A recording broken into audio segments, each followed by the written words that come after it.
I felt like it was the very worst thing that someone could be called. Selfish.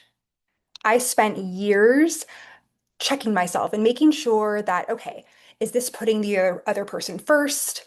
And it felt like pushing up against something whenever I considered my own needs because I had so effectively learned how to put myself slightly second and only really advocate for myself when I felt like it really counted and when I was really prepared to ruffle some feathers. And the reason why this label is something that I believe most people should let go of is because it's important to take a look at who is calling you selfish in the first place. Do they have the emotional capacity to consider your needs in addition to theirs? Maybe not. So it's not to say that there are any actions that are selfish, but even if they are, let's take the stigma out of putting yourself first.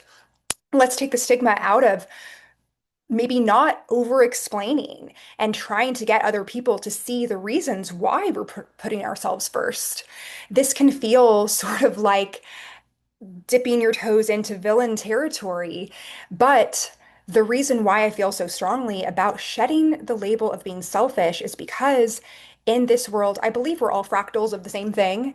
And essentially, by claiming ownership of what we want and how we feel, that can actually give other people a permission slip to do the same. And who's to say that it's not a gift to someone to be fully received with gratitude and with admiration and respect?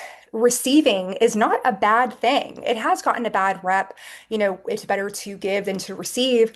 But if we don't have one without the other, if we're only ever receiving, if we're only ever giving, there isn't that internal balance and homeostasis. So why not take the sting out of being selfish?